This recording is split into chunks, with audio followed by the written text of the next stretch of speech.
Ada ya? Oke, baik.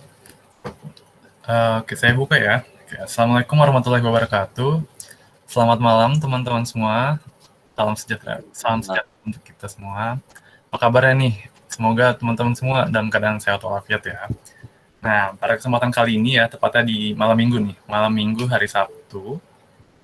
Hari Sabtu tanggal 21 Agustus. 21 Agustus. Kita kembali lagi ya di acara ataupun event yang diadakan oleh DSC ITERA untuk yang kelima kalinya.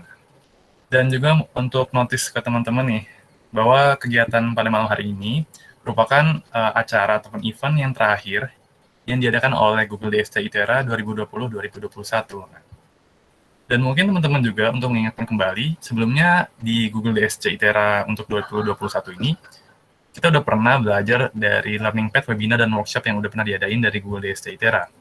Oke, yang pertama itu ada Introduction to Web Development, yang dilanjutkan juga dengan Introduction Front-End Web Development, kemudian Introduction to Database menggunakan serverless quick labs ya. Kemudian ada yang sebelum acara kita pada malam hari ini, yaitu Introduction Back-End Web Development menggunakan PHP. Pada kesempatan malam hari ini, kita akan membahas tentang bagaimana cara membangun API ya, dan juga implementasi menggunakan Vue.js. Nah, oke, sebelumnya perkenalkan, saya Ahmad Agung Zefi Syahputra selaku moderator pada kesempatan malam hari ini. Teman-teman boleh panggil saya Agung ya di di acara ini sebagai moderator. Dan tentunya pada malam hari ini juga kita akan bersama dengan narasumber ya, akan mendapatkan materi dari narasumber kita yang pasti teman-teman udah pada tahu nih, udah pada tahu semua ya. Ada Kak Nesti nih yang super keren banget nih, karena juga Kak Nesti juga udah pernah buat bekerja sebagai web developer ya, khususnya di beautystar.id. Oke, halo Kak Nesti. Halo Kak Agung. Nah, udah terhubung nih ya. Oke, gimana kabarnya Kak? Alhamdulillah sehat. Oke, alhamdulillah sehat ya. Nah, di sini kita udah kehadiran langsung narasumbernya nih ya. Nah, teman-teman mungkin bisa dipersiapkan juga untuk teman-teman bisa mempersiapkan tools dan juga perangkat yang diperlukan untuk mengikuti acara ini dengan baik dan lancar. Seperti disarankan teman-teman semua untuk menggunakan PC ya, PC ataupun laptop, disesuaikan juga. Nah, dan juga menggunakan text editor. Jadi nanti teman-teman bisa mengikuti acara ini dengan baik dan lancar gitu. Oke, langsung saja kita berikan kesempatan yang untuk Kak Nesti untuk menjelaskan materinya. Kepada Kak Nesti, dipersilakan. Oh iya, teman-teman mungkin untuk yang lain, kalau memang bersedia untuk menghidupkan kamera, dipersilakan ya untuk menghidupkan kamera. Silakan Kak Nesti. Ya, terima kasih Kak Agung. Maksudnya. Nggak perlu lama-lama lagi ya, mungkin langsung dimulai di jam segini. Soalnya waktunya juga terbatas banget kan tadi ganti jadwal. Oke, saya izin presenting saja ya. Oke, silakan Kak.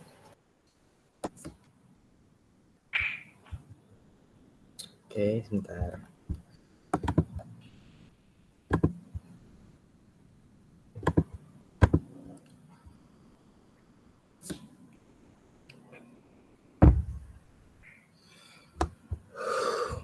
Apakah presentingnya sudah dilihat? Udah kelihatan. Udah terlihat. Oke, thank you. Oke, jadi kita mulai aja ya. Assalamualaikum warahmatullahi wabarakatuh teman-teman semua. Waalaikumsalam warahmatullahi wabarakatuh. Mungkin perkenalan lagi sedikit ya, nama saya Nestian Ferdianto. Mungkin teman-teman yang belum kenal, saya salah satu mahasiswa dari Teknik Informatika Angkatan 2018 di Institut Teknologi Sumatera. Nah, jadi materi kita kali ini tuh gabungan dari materi-materi sebelumnya. Itu tentang Vue, terus dari minggu yang ketiga, kalau nggak salah ketiga sampai sekarang gabungan minggu keempat tentang Firebase, kemudian minggu kelimanya implementasi gabungan dari Vue.js, kemudian dengan Firebase. Sebenarnya ya dengan sesuai judulnya sih with API and implementation with Vue.js. Sebenarnya nggak buat API juga sih karena kita akan membuat pakai Firebase. Jadi nanti deh kita lanjut aja ke pas praktekinnya ya. Oke. Nah, kita balik lagi ke materi yang sebelumnya di awal itu tentang Vue.js. Jadi apa sih Vue.js itu sebenarnya? Nah, jadi Vue.js itu tuh apa ya? Kalau misalkan di slide selanjutnya, Vue.js itu tuh sebuah framework tentang JavaScript, di mana dia itu tuh framework lebih fokus ke bagian view atau tampilannya agar tampilannya itu lebih kayak ringan, terus tuh lebih apa? Terus kayak lebih dinamis. Itu sih tujuan dari Vue.js. Nah, Vue.js ini benar-benar dia bekerja pada bagian front end-nya, benar-benar bekerja pada bagian si back end-nya. Nah, apa namanya framework pokoknya framework Vue.js ini menggunakan kayak hampir sama kayak lebih kurang lebih kayak HTML gabungan sama JavaScript juga. Dia pakai ada yang namanya ID, name, class atau jenis komponen HTML lainnya lah gitu. Itu sama aja. Nah, di sini ada penjelasan dikit nih tentang di Vue itu masuk bagian mana, misalkan pada arsitektur MVC, Model View Controller. Nah, jadi kalau di Vue.js itu dia masuk bagian view-nya, beda dengan kayak model mau controller. Kalau model mau controller kan dia masuk ke bagian back-end-nya. Nah, ini bisa dibilang kayak konsep-konsep framework PHP kayak Laravel tuh, dia kan pakai model controller gitu. Nah, terus view-nya kalau di Laravel kan pakai Blade, juga bisa ditambah dengan Vue.js kalau misalkan pakai Laravel. Nah, jadi penjelasan singkat dari Vue.js kurang lebih kayak gitu deh.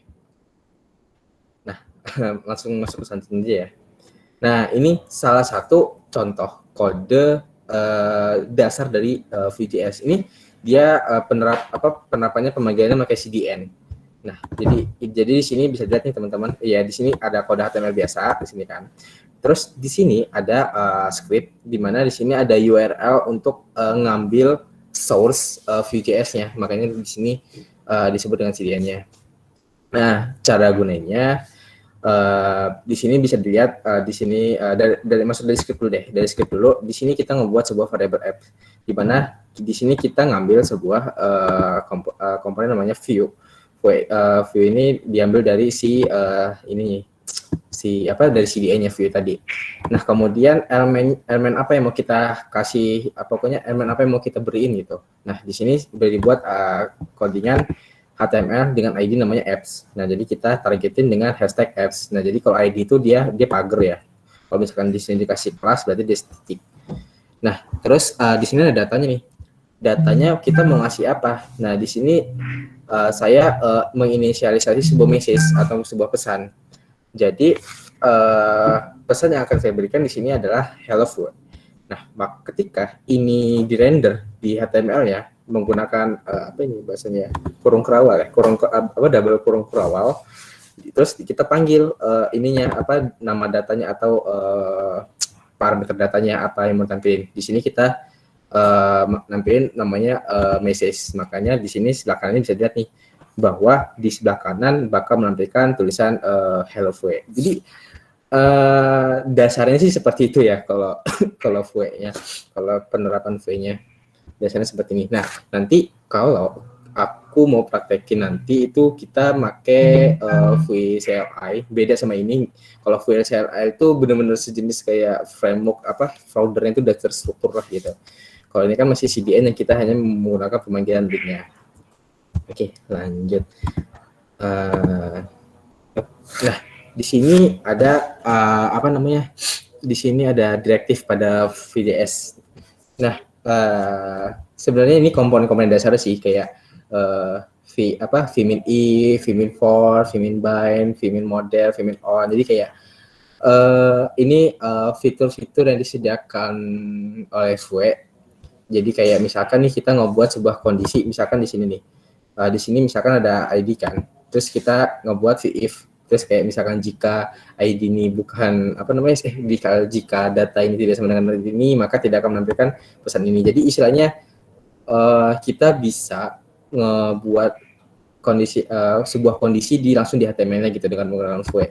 Kalau misalkan kita mau ngambil kondisi di sini kan entah pakai PHP atau entah pakai JavaScript, di sini misalkan kita ambil dokumen get element by ID, jika ID value-nya bla bla bla bla maka menampilkan ini gitu kan. Jadi dengan menggunakan VIF. Misalkan salah satu contohnya saya mengambil VIF ya. Di sini misalkan di sini saya kasih VIF. Jadi dengan satu sintak dia bisa ada logiknya di dalam sintak itu. Jadi itu sih kerenannya, salah satu kerennya Vue.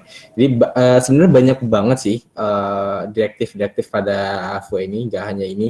Cuman ini yang saya tampilkan adalah umumnya yang sering digunakan oleh banyak orang lah. Ya istilahnya kalau dasar-dasar banyak kayak gunain inilah gitu. Kayak VON misalkan kayak on click, terus kalau ketika diklik dia nampilin apa kayak JavaScript itu kan kayak dia on click terus dia manggil sebuah function gitu, istilahnya begitu, kurang lebih begitu. Nah, oke. Berarti kita lanjut masuk ke berikutnya. Nah, ini adalah Firebase. Nah, Firebase itu kita bakal lebih ngenal Firebase ya. Iya, Firebase sebuah, kalau misalkan awam kita dengar, yang misalkan udah tahu ya, kayak awam kita dengar Firebase itu ya untuk menyimpan suatu data gitu kan. Dia bersifat database, mungkin yang kita pikir kayak mirip kayak Exam gitu kan. Iya gak ada salahnya sih, bener, karena salah satu fiturnya ada yang memang kayak gitu. Tapi Firebase itu nanti luas, nanti kita jelasin beberapa fiturnya aja deh. Nah, apa sih Firebase? Firebase itu sebuah layanan Google untuk memberikan kemudahan bahkan mempermudah para developer aplikasi dalam membangun aplikasinya. Nah, Firebase itu bisa disebut dengan BAS atau Backend as a Service, merupakan solusi yang ditawarkan oleh Google untuk mempercepat pekerjaan developer. Nah, jadi ya ini nih, ini adalah apa ya, visi atau misinya dari Firebase kayak gitu. Jadi visi misinya Firebase itu adalah untuk mempermudah para developer untuk mengembangkan suatu aplikasi. Nah, itulah fungsi dari si Firebase. Jadi intinya Firebase ini sebuah kalau misalkan awamnya sebuah server yang bersifat NoSQL. Ada salah satu fitur namanya Firebase Real-Time Database. Nah, itu tuh nanti yang bakal kita gunain itu. Nanti lanjut aja deh kalau gitu. Masuk ke fitur-fitur dari si Firebase-nya. Nah, di sini ada 6 fitur yang ini di enter dulu deh biar enak. Nah, ada 6 fitur yang terdapat pada Firebase. Intinya aja ya, jadi saya ambil di sini. Salah satu itu ada analitik. Nah, kalau analitik ini nih, dia itu tuh fungsinya misalkan kayak ada yang udah pernah buka Google Analytics ya? Kurang lebih kayak gitulah kalau misalkan ada yang pernah.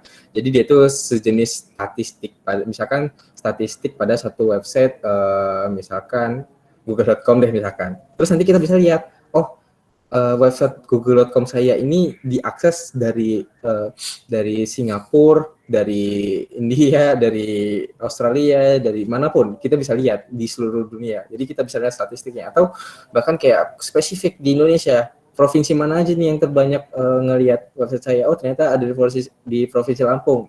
Itu jadi fungsi dari si analitiknya gitu. Nah, kemudian yang kedua ada Firebase Cloud Message and Notification.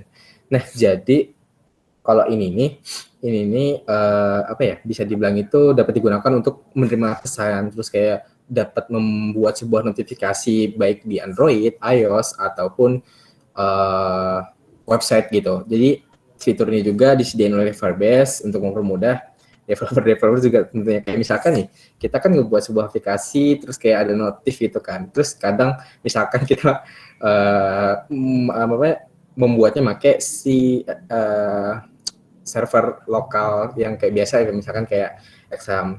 Pasti kan kayak membuat notifikasinya ya kayak entah dia nggak tahu sih secara real-time atau enggak. Terus juga nanti kalau misalkan kita upload secara hosting, nanti buat notification itu berbayar atau enggak. Jadi, nah, kelebihan juga Firebase Cloud Messaging and Notification itu dia bersifatnya tanpa biaya sih, setahu saya sih gitu. Setahu saya sih gitu.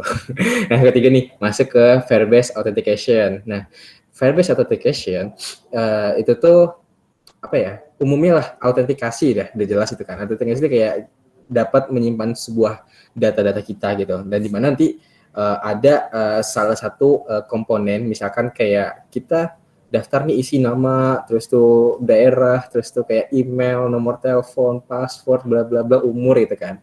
Terus kita mau login di website yang memiliki fitur Firebase Authentication. Jadi dia sistemnya itu bisa pakai O2OAuth atau lain sebagainya gitu kan. Terus dia ngisi data kayak untuk masuk ke salah satu situs, terus dia ngisi data email dia dengan password dia, kayak kita login ke Gmail deh salah satu contohnya. Nah, itu kayak itu salah satu fungsi dari Firebase Authentication. Oke, lanjut ke yang keempat nih. Yang keempat ini ada Firebase Cloud Firestore. Nah, Cloud Firestore itu nanti hampir sama dengan yang kelima ini nih, dengan Firebase Real-Time Database. Ini mirip-mirip lah. Nah, kalau Firestore itu dia merupakan database yang bersifat fleksibel. Kayak layanannya juga terkoneksi pada aplikasi ya user melalui listener real time. Nah, menaruh layanan-layanan itu dia itu bisa bersifat offline juga. Ya, pokoknya kedua ini hampir sama deh. Ya, pokoknya bisa berguna untuk ya mau mobile, mau website, itu bisa banget. Nah, sekarang masuk ke Firebase Real-Time Database. Nah, Firebase Real-Time Database juga ini ya hampir sama sih sama Cloud Firestore, cuman ya kalau Real-Time Database ini merupakan database yang di-host langsung melalui cloud dari Google-nya. Nah, itu dieksekusi dalam bentuk data JSON. Jadi misalkan kita nyimpan data, misalkan nih, kalau kita nyimpan data di Excel itu kan nanti kalau kita ekspor datanya kan berupa SQL kan. Nah, kalau misalkan di Firebase itu data yang keluar nanti datanya itu berupa JSON, data JSON, kayak nanti deh pas kita pakai nanti teman-teman bisa lihat data JSON itu gimana. Nah, itu pokoknya langsung sinkron ke user. Misalkan kalau real-time database itu dia punya config-nya, kita bisa nge-config satu, misalkan kita ngebuat sebuah file firebase.ts, terus kita config, terus nanti kita konfigurasi lagi ke misalkan antara mobile dengan si website. Nah, datanya itu secara real-time dan terhubung dengan melalui satu config tadi itu. Nah, itu nanti kita coba daftar di daftar Firebase-nya, terus kita buat database-nya melalui Firebase-nya. Nah, yang terakhir nih Firebase Hosting, ya udah jelas lah dari nama hostingnya pada umumnya, ya udah kenal kayak di hosting, kayak di hosting mana-mana gitu kan. Itu kayak ya merupakan layanan hosting untuk konten-konten web gitulah. Terus kayak misalkan nih ngebuat suatu website blogging tanpa layanan kayak sejenis Blogger atau WordPress itu kan, kita buat website sendiri, itu bisa kita masukin ke si hosting Firebase hostingnya gitu. Nah, kurang lebih fitur-fitur pada Firebase ya seperti inilah gitu. Oke, lanjut. Nah, sekarang implementasi Firebase ke Vue.js. Nah, saya sebenarnya udah bilang ke Mbak Aul kan, ini jam berapa? 19.96. Nah, karena memang waktunya mepet banget kan, jadi nggak kemungkinan untuk harus ngoding ulang dari awal. Saya udah nyiapin sebuah codingan sebenarnya. Saya tinggal ngejelasin aja sih, saya udah bilang ke Mbak Aul juga tadi sebenarnya, bahwa nanti saya ngejelasin codingannya aja gitu. Semoga teman-teman bisa ngikutin ya. Oke, saya siapin dulu bentar.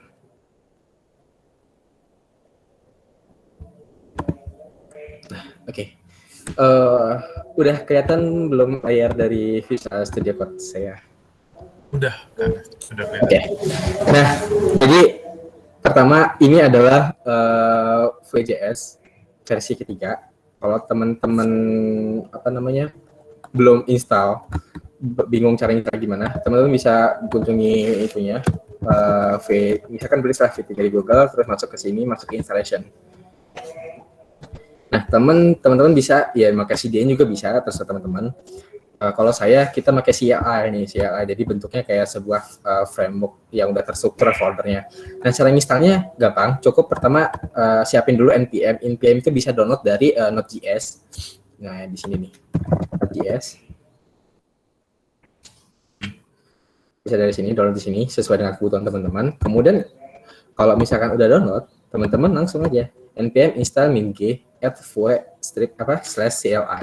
Nah, jadi ini bakal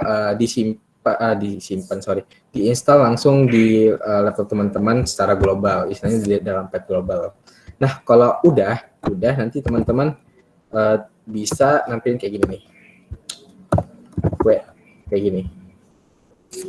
Nah, nanti kalau udah kayak gini, udah berhasil tandanya, tinggal aja buat Vue create, misalkan nama projectnya apa gitu, misalkan Vue TRD, terus enter. Nanti nanti project dari Vue-nya bakal kebuat langsung gitu. Salah satu contohnya seperti yang di sini yang udah saya buat gitu. Nah kemudian di sini, oh ya nanti saya mau ingetin juga, nanti saya abis ini langsung mau upload ke GitHub, terus saya kasih linknya ke Agung, kalau nggak ke Kaul ya, biar siapa tahu teman-teman di sini mau langsung nyoba gitu, nggak apa-apa. Oke, di sini. Nah di sini nih, di sini saya udah nyiapin file firebase.js. Nah di sinilah yang saya sebut sebagai config. Nah di sini kita gunain fitur yang namanya Firebase Linter Database. Nah config ini yang didapatkan dari website Firebase-nya. Oke, mungkin kita daftar dulu aja, mungkin langsung ke Firebase-nya. Buat database maksudnya. Firebase. Oke, masuk Firebase. Oke, nah di sini kalau udah teman-teman udah masuk website-nya, teman-teman langsung masuk aja ke bagian mulainya. Nah, di sini saya udah banyak buat lah ya. Nah, di sini tadi ini Vue.js ini config dari yang ini sebelumnya. Nanti diganti deh. Nah, teman-teman tinggal klik tanda plus tadi, terus masuk ke tampilan ini. Aduh, ini tampilannya bahasanya Italia, jadi teman-teman maafin ya. Apa namanya? Di sini saya mau buat project namanya apa ya? Ya udah deh. Vue.ud. Nah, kalau udah kayak gini, teman-teman tinggal continue. Nah, di sini sebenarnya ini bahasanya Italia. Jadi sebenarnya ini apa namanya? Nanti bakal dijelasin kayak dia itu kita mau pakai Google Analytics juga nggak gitu. Kalau mau tinggal dicentang terus masuk ke continue. Nah di sini kita mau konfigurasi Google Analytics-nya mau di akun mana? Saya mau akun saya jelasinnya terus langsung. Udah tinggal tunggu aja. Ya agak lama sih kayaknya. Ya tunggu bentar ya. Oke bentar. Keren juga nih ya bahasanya bahasa Itali. Iya, begitu lah. Aduh. Iseng-iseng aja sih sebenarnya. Selain bisa bahasa pemrograman, bahasa Itali juga dikuasai nih sama Bang Nes. Aduh, amin. Oke, kalau udah selesai kayak gini nih, berarti prosesnya udah selesai. Kemudian kita langsung lanjut ke proses berikutnya. Nah, nanti bakal masuk ke halaman dashboard utamanya. Nah, di sinilah kita bisa ngotak-ngatik si Firebase begitu. Nah, di sini nih. Di sini teman-teman cara ganti bahasanya gimana ya? Bingung juga di sini. Ya udah deh nanti deh. Bukan nanti sih. Bingung juga. Ya udah deh. Lanjut ya. Di sini ada tulisan di sini ada pilihan. Teman-teman ini mau berintegrasi kemana? Ke iOS kah? Ke Android kah? Atau ke website? Atau bisa juga ke Unity nih. Kalau misalkan teman-teman pengembang game mungkin kan. Terserah. Bisa mau konfigurasi kemana? Karena kasus yang di sini kita menggunakan Vue.js, ya yang berarti kan kita berbasiskan sebuah website, maka kita langsung masuk ke sebuah web. Masuk ke web. Nah di sini kita register dulu nama aplikasinya ya. Di sini register app ya udah jelas lah, artinya kita registrasi dulu nama aplikasinya, kita mau apa, misalkan ya apa ya, latihan Firebase. Oke. Kalau udah begini, nah kalau ini misalkan teman-teman mau konfigurasi si Firebase hostingnya juga, nah, terserah kalau mau channel atau enggak terserah. Di sini saya lanjutin aja.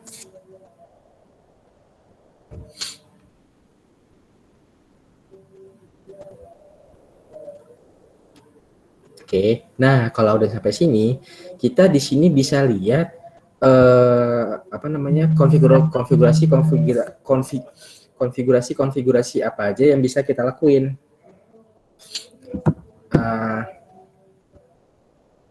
Bentar. Konfigurasi apa aja yang bisa kita lakuin. Di sini kita bisa gunain konfigurasi yang ini nih.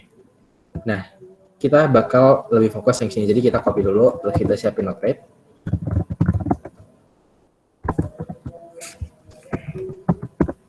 Nah, di sini pokoknya konfigurasi ini yang bakal nanti ngehubungin antara Vue ke Firebase-nya. Ke Firebase-nya. Nah, kita copy aja langsung, terus masuk ke bagian codingannya dari sini.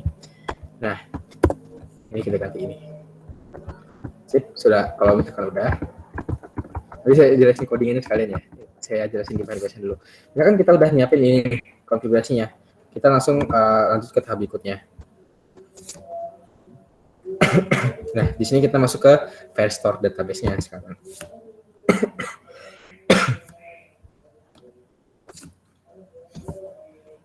Nah, ketika sudah masuk ke Cloud Firestore-nya, di sini kita langsung bisa ngebuat sebuah database-nya. Kita masuk ke dalam create database. Nah, di sini kita masuk ke di sini kita kalau misalkan mau mode istilahnya kayak mode serius kayak mode project besar gitu. Kalau ini kita mode test. Jadi kita bisa mode test. Ini artinya ya. Aduh, macet ya Italia gitu. Maaf. Nah, kita masuk selanjutnya. Nah, ini kita mau lokasi dari si Cloud Firestore-nya. Ini tinggal default aja nggak apa-apa, lanjut aja nggak masalah sih.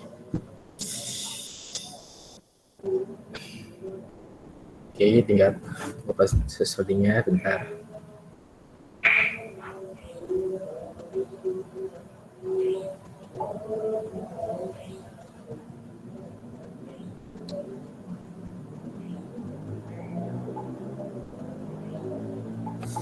Lama ya.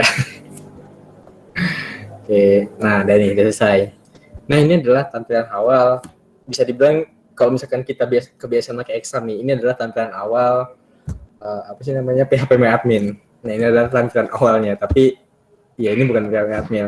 Nah, ini database bersifat NoSQL. Jadi ya tanpa SQL, jadi kita tinggal klik, isi nama, selesai. Jadi semudah itu. Nah, di sini kita ngebuat sebuah nama nama tabelnya. Isi misalkan saya buat nama buku deh. Kasusnya yang saya buat soalnya buku. Terus kita tinggal lanjut. Nah, di sini kita ngebuat istilahnya value awal lah. Di sini kita ngebuat sebuah ID-nya itu secara otomatis. Itu tinggal teman-teman di sini nanti ada tulisan automatic ID kalau bisa bahasa Inggrisnya. Di sini nanti tinggal teman-teman klik. Terus misalkan value-nya misalkan jangan deh, kita dikasih value dulu. Biarin deh. Nah, langsung masuk ke selanjutnya setelah ini kalau udah, nah nanti akan otomatis kebuat nih seperti ini. Udah buat. Ya udah, kalau misalkan udah kebuat sini, ya udah pertama kita udah ngebuat sebuah ngebuat konfigurasinya untuk ngelink ke queue-nya. Kemudian kita juga udah ngebuat sebuah nama table yang nanti data-datanya kita masukin ke table buku ini. Oke, selanjutnya kita masuk ke codingannya.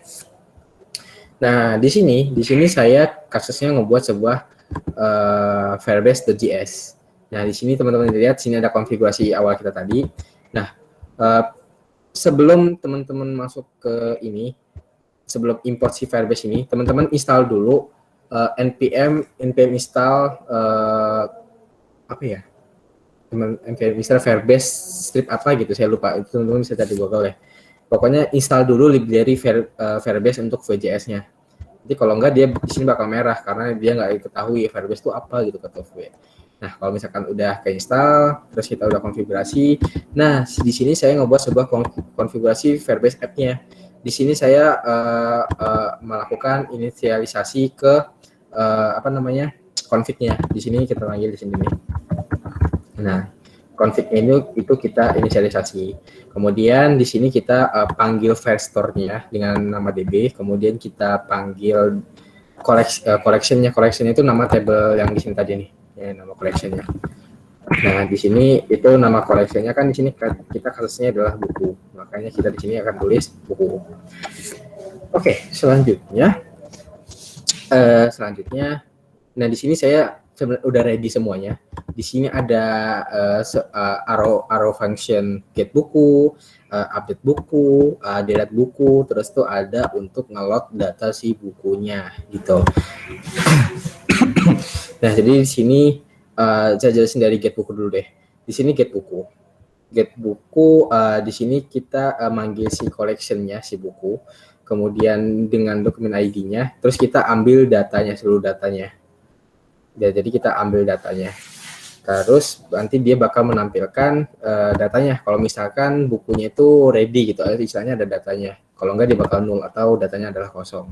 Contoh di sini adalah buku list. Di sini adalah untuk menampilkan sebuah datanya. Nah, untuk menampilkan datanya. Di sini saya jelasinnya, aduh mohon maaf banget ya. Di sini saya jelasinnya langsung seakan-akan teman-teman udah ngerti tentang VJS gitu ya. Jadi kalau misalkan belum ngerti, mohon maaf banget karena keterbatasan waktu udah jam 8 tuh soalnya. Oke, lanjut ya.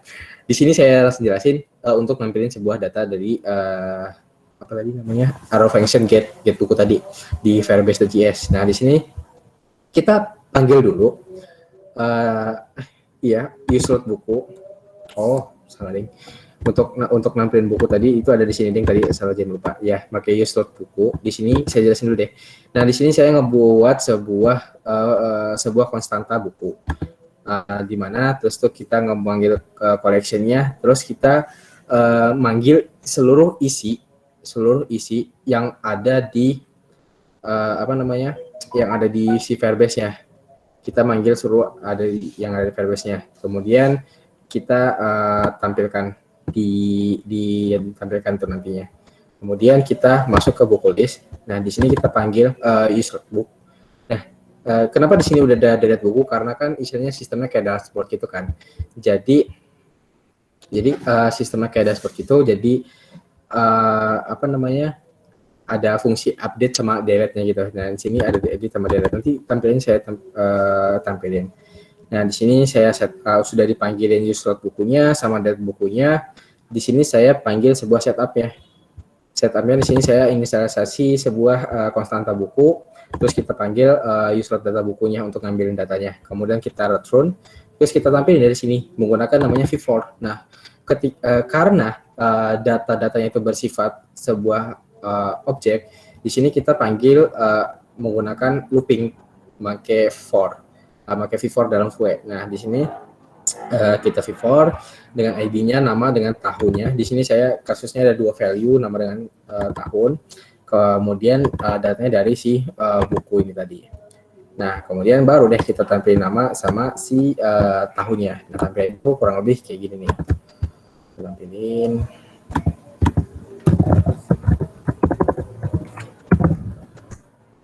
Salah deh kalau begitu. Nah, berhubung datanya kosong, gimana ya? Oke, saya buat dulu satu aja. Nah, nanti bakal tampil seperti ini. Datanya bakal tampil seperti di bawah ini, gitu. Nah, terus langsung masuk ke create bukunya. Nah, create buku ini kita panggil dari si Firebase.js namanya create buku. Nah, create buku ini dia tuh dari sini. Kita buat sebuah function create buku. Nah, nanti kita panggil collection-nya, terus kita bakal nambah si bukunya, nambah si data bukunya. Sesimpel ini memang nambahnya. Kemudian baru deh kita panggil di Vue.js-nya, terus kita panggil Firebase-nya, kemudian kita gunain namanya reactive. Nah, di sini reactive ini kita nyiapin data namanya data name sama years untuk value dari si tabelnya. Nah, di sini ada const unsubmit. Jadi ketika di form ini nanti di tombol ini nanti tombol ini nanti disubmit, maka si unsubmit ini bakal dijalankan, di mana dia akan mengambil data dari nama sama tahun, kemudian dimasukkan ke dalam Firebase, ke penyimpanan si Firebase-nya nih, di dalam masuk ke create buku. Di sini datanya diambil dari sini gitu. Contohnya nih, kayak misalkan di sini, misalkan tadi kan sudah saya sempat contohnya, kayak misalkan namanya adalah Nestawan, tahun bukunya 2012, terus tambah. Nah, bahkan nanti akan langsung bakal bertambah data seperti ini. Kalau teman-teman lihat di Firebase-nya juga bakal nambah datanya nih. Ini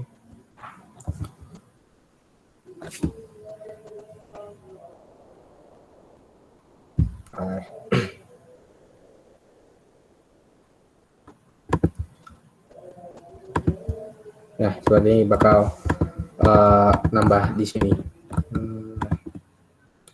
Oke, langsung masuk ke bagian delete-nya aja mungkinnya langsung ya. Langsung masuk ke bagian delete. Di sini kan di bagian di sini saya udah ngebuat sebuah book list. Di sini saya udah ngebuat sebuah tombol button. Di sini udah nyiapin nih sebuah delete apa namanya udah manggil delete buku dari si Firebase. Nah, cara delete-nya sendiri itu seperti ini nih. Ya udah tinggal kita apa namanya panggil collection-nya, as ID-nya apa, terus kita delete ya dengan fungsi namanya delete dari si file store-nya. Kemudian nanti di sini kita panggil aja delete buku, kemudian kita kembalikan sebuah nilai delete buku, maka di sini nanti kita ketika misalkan button ini diklik, ini fungsi dari si Vue sama dengan saya on click delete buku, terus kita panggil ID-nya, maka nanti hasilnya seperti ini. Dia di sini kan ada ID-nya, pas kita klik dia bakal langsung kehapus. Begitupun juga di Firebase-nya, maka di sini tinggal sisa satu datanya Nestiawan, begitu. Nah, angka terakhir adalah si update-nya. Nah, update-nya itu sama, cuma nanti ribetnya di bagian si mana ya? Terus update, review, di edit. Nih, ribetnya di bagian konfigurasi di sini ya. Untuk si konfigurasi si Firebase-nya itu masih mudah, tinggal kayak update, tinggal kita panggil collection-nya, ID-nya apa, terus kita update datanya apa ya. Di sini kasusnya user nih data lamanya ya gitu. Maka di sini bisa kita panggil si update bukunya, kemudian kita ini untuk router si Vue ya. Kemudian di sini kayak tadi kita siapin datanya untuk nama sama tahun. Kemudian kita misalkan kalau misalkan kita udah ini untuk si manggil datanya. Nah, untuk update-nya di sini nih. Nah, jadi ketika nanti si tombolnya ini prevent itu update diklik, tombol ini diklik, si button diklik, maka dia bakal ngarah sini untuk update buku dengan data-data yang tersedia di form ini. Nah, nanti dia bakal langsung masuk datanya ke database. Bukan langsung update gitu. Saya tonton langsung deh kayak gini. Misalkan di sini masuk ke bagian edit. Di sini saya tulis nama baru misalkan kalau terus tahunnya adalah 2012. Terus saya update. Nah, di sini nanti tadi yang datanya Nestiawan jadi hello, terus tahunnya itu jadi tahun 2012. Nah, mungkin singkatnya sih itu sih. Karena benar-benar waktunya memang benar-benar mepet banget kan, sampai jam itu. Jadi, cuma dijelasin seperti ini. Nanti saya masukin ke GitHub, terus link GitHub-nya saya kasih ke Mbak Aul, kalau nggak ke Kak Agung deh. Biar teman-teman kalau misalkan penasaran. Terus nanti untuk konfigurasi database-nya sama seperti tadi.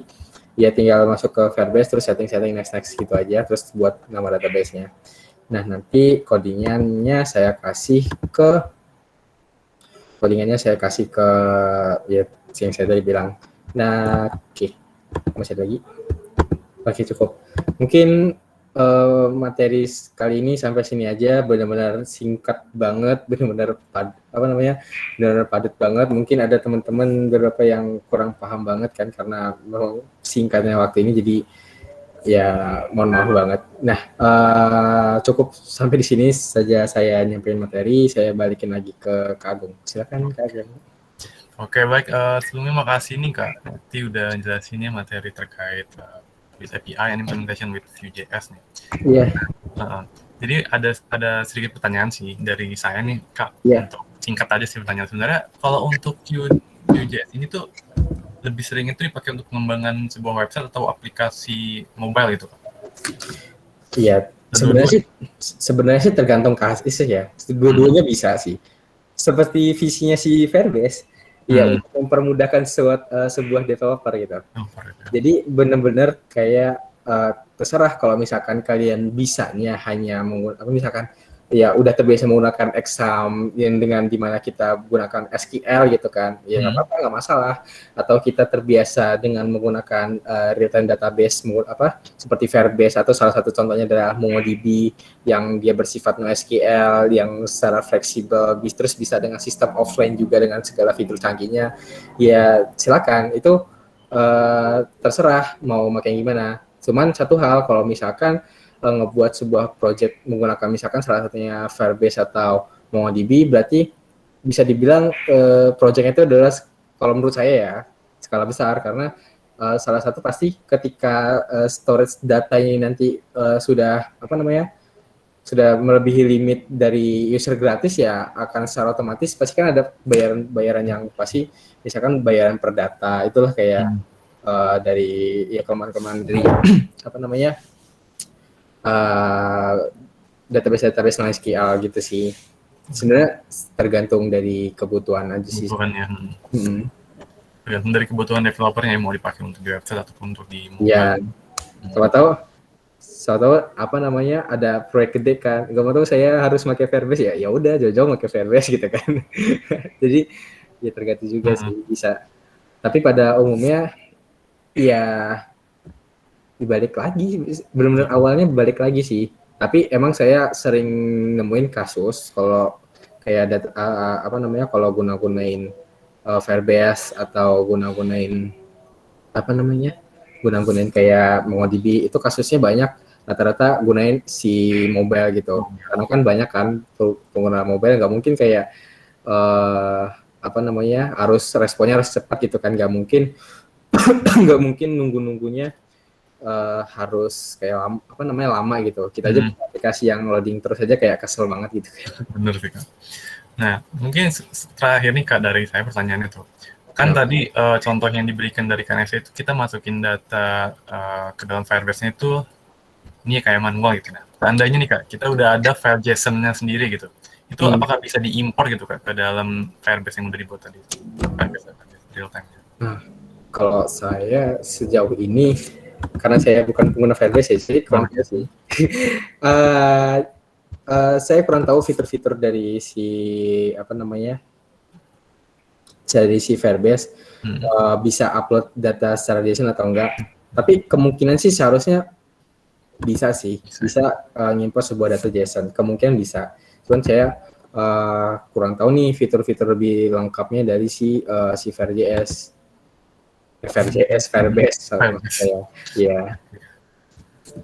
Itu bisa jadi salah satu tantangan ya untuk teman-teman peserta semua, mungkin bisa ekspor lagi lebih jauh penggunaan Firebase untuk implementasinya ini nih. Ya benar. Siapa tahu kayak penasaran kan, kayak makin tertarik sama Firebase, ya jadi cari tahu nggak apa-apa, silakan aja. Firebase luas banget kok emang. Iya benar sih Kak. Firebase memang luas banget, dan salah satu fiturnya ya tadi dia masih bisa dibilang freemium ya. Free di awal, premium di akhir. Iya, bener banget, itu bener banget. Ya, free di awal, premium di akhir. Teman-teman juga kan sebelumnya kan dapat itu ya, dapat gratis belajar dari Cloud itu kan. Seharusnya kan ada juga sih materi tentang Firebase ya kalau nggak salah ya. Iya bener banget Kak. Kemarin waktu ada di Quick Labs ya, Google Cloud Training, GCP Platform Training gitu. Iya itu, jadi mungkin bisa, kalau mau belajar lebih lanjut lebih jauh ya dari situ juga lagi bisa gitu kan. Oke. Gimana kan sih, ada yang ingin disampaikan lagi dari yang kamu menyampaikan materinya? Kalau dari saya sih udah cukup ini aja. Oke. Oke, baik. Tadi ya untuk teman-teman semua nih, mungkin bisa saya review sedikit terkait materi yang sudah disampaikan dari KNST itu. Kita di sini udah mempelajari ya tentang Vue.js, di mana Vue.js ini biasanya digunakan untuk framework JavaScript yang digunakan untuk pembuatan user interface gitu. Nah, untuk pembagian dalam sebuah framework kan ada MVC. Nah, untuk Vue.js ini di bagian view-nya. Kemudian juga tadi ada beberapa direktif yang sering digunakan untuk penggunaan Vue.js, ada v-if, v-for gitu ya. Biasanya v apa v? V-min, v-model, dan lainnya. Juga tadi selanjutnya dijelaskan juga penggunaan Firebase sebagai backend as a service gitu ya. Ada beberapa fungsi seperti analytics, ada authentication, terus juga CMN tadi itu ya, message notification itu. Lalu ada Firestore, database, dan juga hosting. Tadi juga udah sempat dipraktekin langsung ya sama Kak Nesti terkait penggunaan Firebase-nya di website-nya console.firebase.google.com. Nah, semoga tadi apa yang sudah disampaikan Kak Nesti bisa benar-benar dipahami oleh teman-teman semua dan bisa dipraktikkan untuk selanjutnya. Jadi ilmunya bisa benar-benar bermanfaat gitu. Oke. Nah, sebelumnya terima kasih banyak nih Kak Nesti terkait penyampaian materinya. Kurang lebih kita udah 5 kali ya Kak ya event dari DSC ITERA ini Kak Nesti yang menyampaikan. Iya, yang kelima kalinya. Nah, sebagai rasa ucapan terima kasih nih Kak terkait penyampaian materi yang sudah dijelaskan sebelum-sebelumnya juga. Nah, dari tim Google DSC ITERA sudah menyiapkan sertifikat nih ya untuk narasumber nih ya. Nah, boleh dong dari admin DSC ITERA boleh ditampilkan gitu. Tampilkan dari sertifikatnya gitu yang udah disiapkan sebelumnya. Gimana? Teman-teman admin DSC udah siap? Nah, ini nih Kak, untuk sertifikat sebagai apresiasi ya kayak dari kami Google DSC ITERA Core Team untuk ini sebagai ucapan rasa terima kasih juga kepada Kak Nesti karena udah 5 kali nih event DSC ITERA Kak Nesti berlaku sebagai narasumber gitu. Iya, makasih banyak ya kepada tim-tim dari tim-tim dari tim-tim ini nih apa sih DSC gitu kan sama partisipan juga yang udah mau ngikutin materi ini. Semoga apa ya materinya benar-benar bermanfaat lah, walaupun emang kadang kalau saya jelasinnya kurang bisa dipahami maksud saya. Semoga teman-teman bisa lebih jauh explore lagi nanti ke depannya, amin. Makasih semua ya. Oke, baik. Untuk acara pada malam hari ini kurang lebih sampai di situ dan untuk yang sesi terakhir nih ya, teman-teman dipersilakan untuk menghidupkan kamera nih karena kita sekarang masuk ke dalam sesi dokumentasi. Apabila teman-teman bersedia silakan dihidupkan kameranya.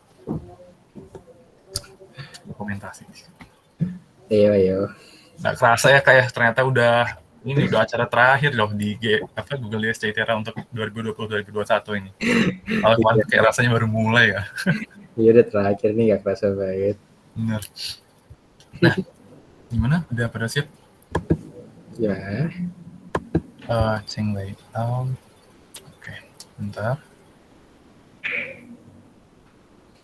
Oke, mungkin langsung aja ya.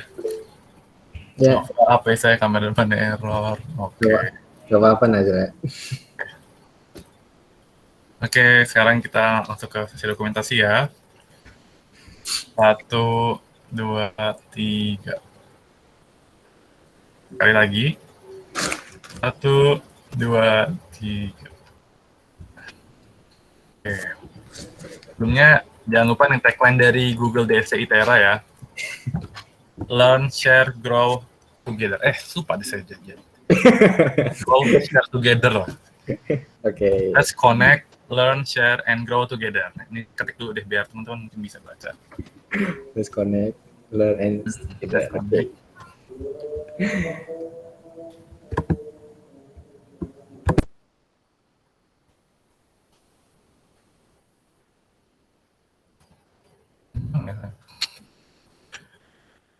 Sorry, bentar.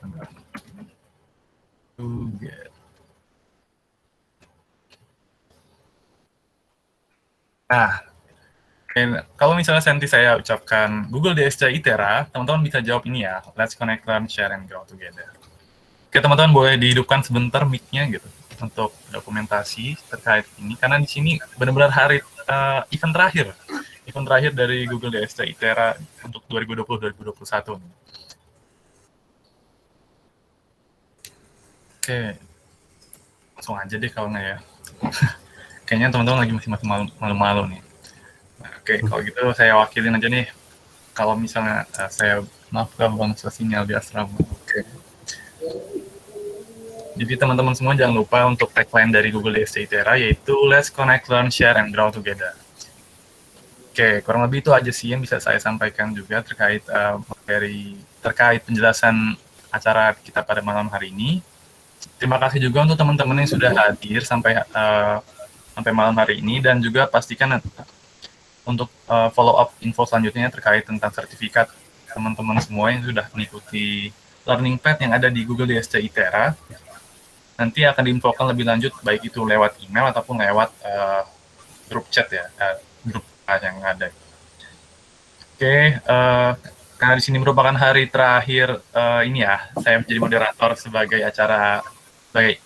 event organizer di Google DSC ITERA nih. Saya mewakili teman-teman Google DSC ITERA mengucapkan terima kasih nih kepada teman-teman semua selaku peserta dan juga KNST ya selaku pengisi acara atau narasumber. Sudah mengikuti acara ini dengan baik dan lancar serta maksimal. Dan apabila kami terdapat kesalahan, kami mohon maaf nih. Karena di sini juga kami masih memaksimalkan kesempatan untuk belajar dan juga disesuaikan dengan tagline dari Google DSC ITERA, yaitu Let's Connect, Learn, Share, and Grow Together. Nah, pastikan teman-teman semua untuk bisa memaksimalkan kesempatan yang ada tadi sudah dipahami materi-materinya dan juga untuk bisa dipraktikkan kembali agar teman-teman semua bisa lebih memahaminya lagi gitu ya untuk kedepannya. Nah, kurang lebih itu aja yang bisa saya sampaikan. Jika terdapat kesalahan, saya mohon maaf. Saya akhiri acara kita pada malam hari ini. Terima kasih teman-teman semua. Assalamualaikum warahmatullahi wabarakatuh. Waalaikumsalam. Waalaikumsalam warahmatullahi wabarakatuh. Terima kasih semuanya ya teman-teman.